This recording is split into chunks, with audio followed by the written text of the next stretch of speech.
Audio Jungle. Hi hello నమస్తే and welcome to news 3 people.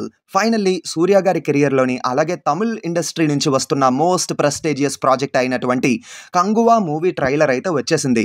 Trailer చూసిన తర్వాత నాకైతే అంతంత మాత్రంగానే ఉంది.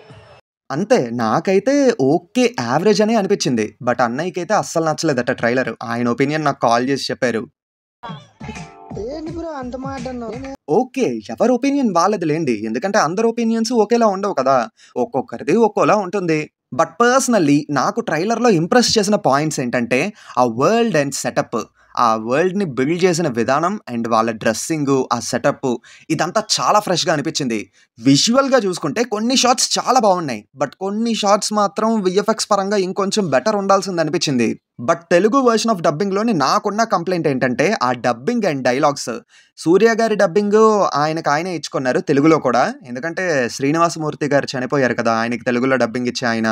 సో తెలుగులో సూర్య గారే డబ్బింగ్ ఇచ్చుకుంటున్నారు ఈ మూవీకి. ఆయన డబ్బింగ్ కొంచెం పర్లేదు, బట్ మిగతా యాక్టర్స్ డబ్బింగ్ ఎందుకో ఆర్టిఫిషియల్గా అనిపించింది.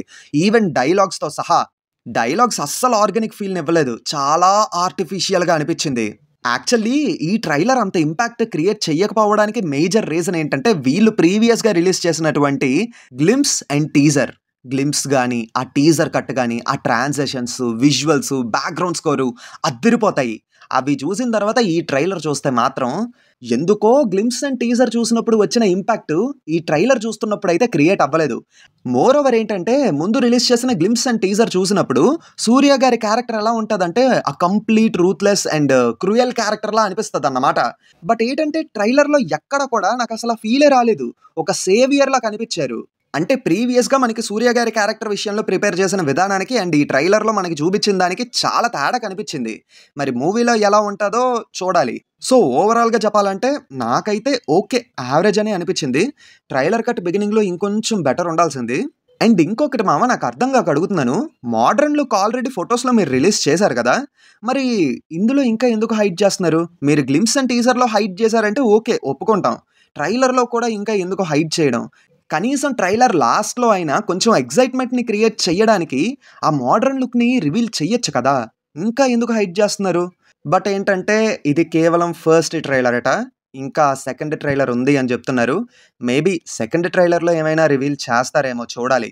అయితే తమిళ ఆడియన్స్ ఏంటంటే ట్విట్టర్లో బాహుబలి రికార్డులే ఎగిరిపోతాయి అన్నట్టుగా మాట్లాడుతున్నారు.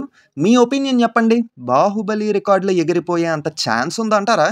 నా వరకు చెప్పాలంటే ట్రైలర్ చూసిన దాన్ని బట్టి నాకు అర్థమైంది ఏంటంటే డిఫరెంట్ ట్రైబ్స్ అండ్ క్యారెక్టర్స్ ఉన్నాయి అన్నట్టుగా తెలుస్తుంది.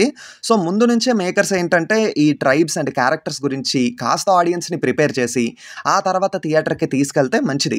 సో ఆడియన్స్ని మీరు కానీ కరెక్ట్గా ప్రిపేర్ చేసిన తర్వాత మూవీలో కాంటెంట్ కూడా బాగుందనుకోండి, సింపుల్ బ్రహ్మరథం పడతారు, బ్లాక్ బస్టర్ పక్కా. పొర్రపాటున కాంటెంట్ ఏవైనా తేడా కొడితే అప్పుడు మనం చెప్పలేము. సో ఓవరాల్గా నాకైతే ఓకే యావరేజ్ అని అనిపించింది. అండ్ ట్రైలర్లోని మనకి ఒక క్యారెక్టర్ ఏదో క్యామియో ఉంటుంది అన్నట్టుగా చూపించారు కదా, అది కార్తీ గారేమో అని అనుకుంటున్నా. ట్విట్టర్లో కూడా అదే న్యూస్ రన్ అవుతుంది. మీకేమనిపించిందో కింద కామెంట్స్లో చెప్పండి. అండ్ ఓవరాల్గా ట్రైలర్ మీద ఒపీనియన్ కూడా చెప్పండి. That's all for this video. మళ్ళీ కొత్త వీడియోతో మీ ముందుకు వస్తాను.